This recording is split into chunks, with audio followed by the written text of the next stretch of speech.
Welcome to Start Lunch with the Arts. I play flute and piccolo. I have been playing with the loud symphonic winds for about 4 years.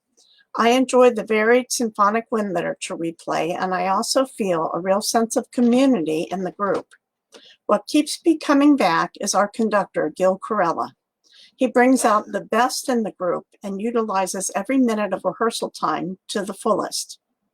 The reason I began playing the flute is that I could not carry a piano in marching band. My sister was a baton twirler in the marching band and she loved it, so I thought I would give it a try. I played 1 season in marching band before stopping so I would have more time to practice.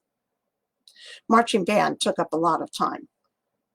This next story falls under the best piece of advice my mother ever gave me.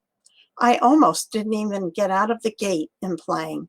When I first began playing, I would get dizzy after just a few minutes. So one day I took my flute to my mother and I told her I wanted to quit.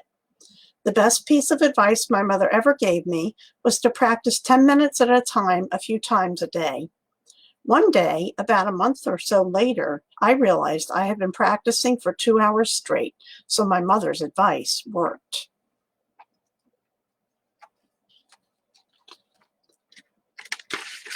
The first piece I'm going to play for you is the intermezzo from Bizet's Carmen. I just need to get set up.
Right before the COVID-19 outbreak, I was supposed to begin teaching flute lessons at Minton's Academy in Ashburn. I previously taught flute lessons at my home and at Parkview High School for several years. I find the most important skill to teach students is how to achieve a strong tone. I do this by teaching students correct breathing techniques and how to most efficiently use their air. I am looking forward to teaching flute lessons when we get back to a more normal life.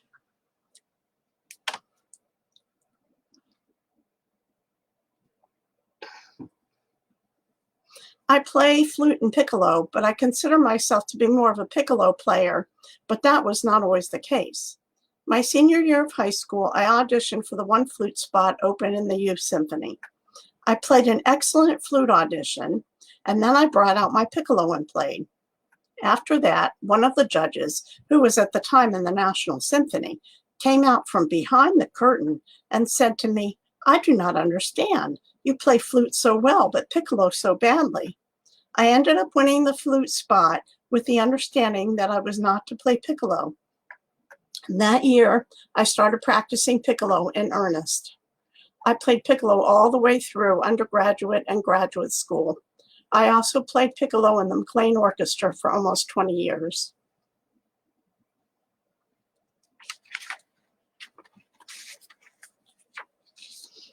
The last piece I'm going to play is called The Pied Piper by Gordon Jacob.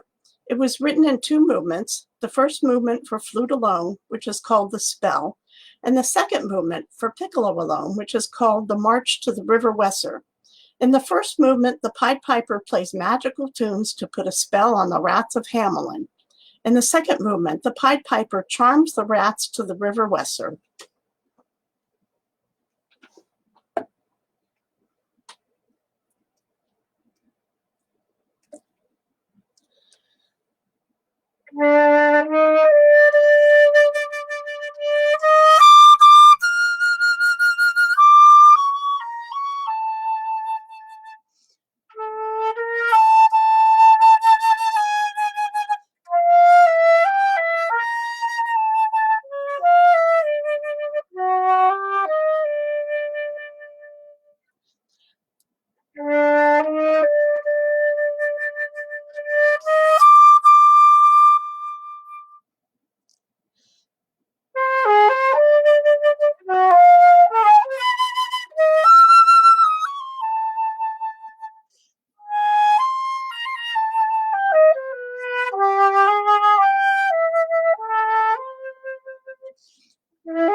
Thank you for joining me today. I hope you enjoyed it.